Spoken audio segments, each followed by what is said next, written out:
Welcome to the Trading Bell Show. We are here at Two Rivers, which has been gazetted, by the way, as the new special economic zone for services. And of course, I'm here to speak to James Mworia, the CEO of Centum Investments, to understand what does it mean for the company and for the shareholders. But first, as I get ready, let's take a look at his profile. Dr. Mworia is the Group Chief Executive Officer and Managing Director of Centum Investment Company PLC. Dr. Mworia holds a Bachelor of Law degree from the University of Nairobi and a doctorate in business from Machakos University. He is an advocate of the High Court of Kenya, a CFA charter holder, a chartered global management accountant, and a fellow of the Kenyan Institute of Management and a member of the Institute of Certified Public Accountants of Kenya. He serves on several boards, including those of Sidian Bank Limited, Isuzu East Africa Limited, and Lewa Wildlife Conservancy. Dr. Mworia was appointed as Chancellor of Machakos University in October 2016. James Mworia, welcome to the show. Thank you very much. It's a pleasure to be here this morning. We miss you here on Trading Bell. Yes, I was looking forward to be here. Yes. And I'm glad it's finally happened. Excellent. Yeah. It's good to have you here. Thank you, Maina. I have a very general question to start this conversation with. Yeah. How is business? It's exciting. It's exciting. It's exciting because these are challenging times. Trends are changing. And the excitement is in having to innovate yourself, align different businesses to different trends, different challenges, different opportunities.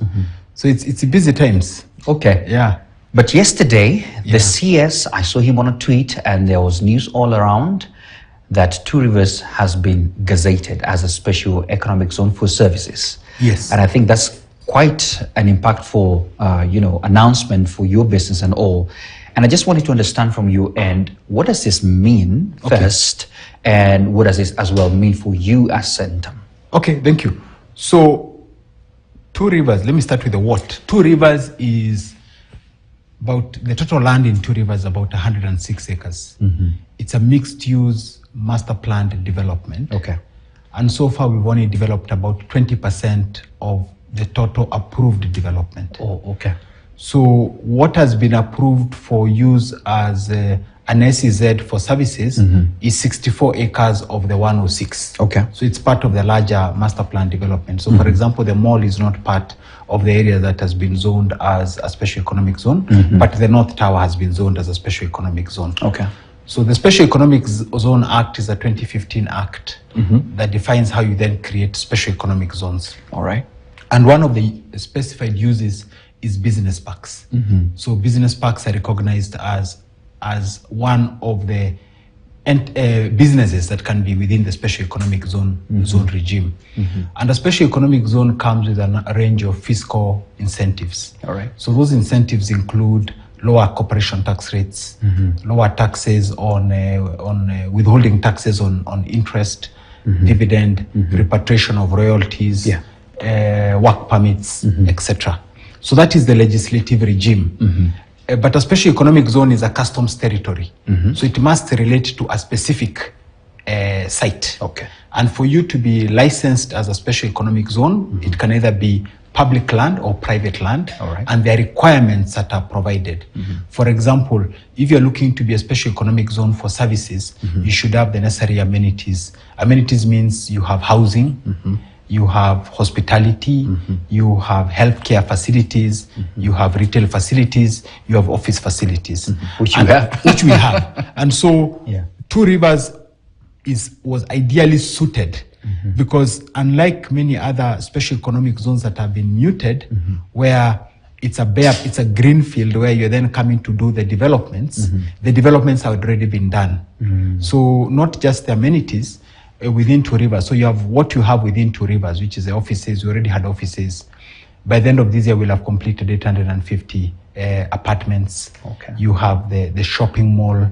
You have already a hotel. Yeah. But then also around Two Rivers, you have international schools. Right. You have no less than, when we counted, you have no less than 7 international schools. That's true. You have another 2 or 3 malls within a very short distance of Two Rivers. You have a range of residential accommodation. You then have the Westlands link road from the airport. You're right. Then you have the Red Hill Road that are also the accessibility. You're right. Then we also have the infrastructure, so the power. So we have Two Rivers Power Company. You have the water. So the amenities are already in place. So it was a ready-to-go site. Okay. Now, part of government's objectives was to grow trade and investment in the area of services, because services, the main raw material is human capital. And Kenya is not richly endowed in minerals, but we're richly endowed in human capital. And then we also endowed in an environment where businesses want to set up. So if you look at, there was a recent expert survey about Kenya's attractiveness to expats. And we are in the, I think we're number 1 in Africa, and Beautiful. we're in the top 10 globally. So the positioning of Two Rivers is as an ideal zone for the establishment of enterprises that are seeking to tap into the global market, services market. Okay. You can come and set up here and enjoy the fiscal incentives and also the other business facilitation incentives that come with being an SEZ enterprise. So that's what it means. Okay. In terms of impact to impact to, let me first speak about impact to the country. Yes. The sectors that we are targeting are several. They are BPOs, so business process outsourcing entities. Okay. In a country like Philippines, the BPO industry employs over 1.2 million people. Wow. And BPOs are largely employing graduates. We are producing no less than 1 million graduates a year. So there's a trend globally because of declining population in Western countries. There's a shortage of skills. You're right. I've and seen because that. of technology, a lot of jobs are being offshored. And Kenya also has an advantage being an English-speaking country. Yeah. So there's demand for, or Kenya is an attractive destination for BPOs. Yeah. Now, when you overlay that now with an enabling environment and a fiscal regime, then it's attractive. So BPO sector. Yeah. The advantage of BPO sector is that then you have an opportunity to create jobs that were not there before. And these jobs are not contingent on how the Kenyan economy is performing. Yeah. You are serving the global economy. Yeah, absolutely. We're also talking of tech companies. There's a trend also where tech companies are moving from China, Taiwan, Hong Kong, sort of diversifying to various other locations. Kenya is also a signatory to a number of international agreements. You've just seen the EU has been concluded. Yeah. We're also working on the strategic trade and investment partnership with the US. So Kenya has an opportunity to be a location for global technology companies that can be located in such locations. Very true. The third area is funds. So a lot of funds that invest in sub-Saharan Africa today are domiciled in Mauritius. Would like to be able to offer an alternative to Mauritius in Kenya. And again, those kind of funds can be domiciled here. This is to also deal with the issue of the current account deficit, if you can get permanent capital moving here. So it's about employment creation. It's around growing payroll taxes. Absolutely. Payroll, if you drive employment, you're also going to drive payroll taxes. Absolutely. Payroll taxes are competing with value-added tax as our major source of taxation. You're right. Tax revenues in the country. It's also around the current account deficit because you're then exporting services. And Kenya, we have a competitive advantage in the export of services. So that's the macro benefit to the country. For us as Centum, our subsidiary, called the Two Rivers Land Company, that is going to be the SEZ developer. Okay. So the SEZ developer is the entity that now develops the buildings that will be used by the SEZ enterprises. Okay. So that's what it means for us, is that you then have an outlet for the supply we have here. So we can develop about 1.2 million square meters of development bulk here. And so you have offtake for that. Okay. And ultimately, whether you are renting it or selling it, if you rent it, these products will probably find their way into the market in the form of income rates, in the form of investment products to funds, which might be generating dollar-denominated income. Wow. It's going to be a game changer from what I see. And I feel like one of the questions that I had planned to ask you later on was about the real estate, appetite that we've been seeing. Just generally, the real estate has not been doing super well. This feels like it's going to answer that with this opening. Yeah, you see, what we're doing in real estate is not an end in itself. Yes. It's an enabler to driving productivity. And so when the economy is not doing, when it has, the domestic economy has the challenges it has, you also look at what are the opportunities globally. And if you look at the opportunities globally, is what I was explaining to you, there's a shortage of skills. Yeah, right. Because of a global trend around declining populations.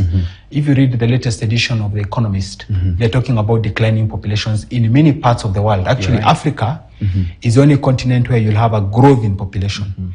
And most of the labor will be on the African continent. You have the rise of right-wing governments in many developed countries. So they are anti-immigration. You then have technology, adoption and offshoring of jobs. That means many jobs that are required to be done in different parts of the world do not physically have to be done in those parts of the world. You're right. So you then take your real estate as an enabler, you overlay it with fiscal environment in partnership with government to then say, how can we enhance incomes of people here who are then going to be the consumers of our real estate? You're right. So it's about elevating this play from just producing brick and mortar to now producing a destination that is a driver of productivity. And in that way, then you have demand for the underlying real estate. And I think it's a huge opportunity, not just for Two Rivers, but for Kenya and many African countries if we exploit it. All right. I'm sure there are businesses that are watching, and even international businesses that would really want to tap into this new gazettement. And the question then will be, how do they tap into that so that at least they can set up if they want to do that? So I think the ones that are watching are probably potential SEZ enterprises. You're right. So you may be an international professional organization or whatever it is. All you need to do is we are setting up a one-stop center here, which has a private sector face.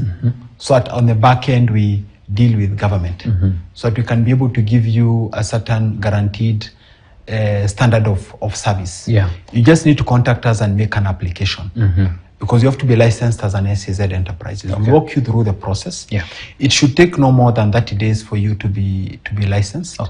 And we have space that is immediately available. So we have currently about 15,000 square meters, which is about 150,000 square feet of space that is immediately available. Based on the offtake, we'll continue constructing more space.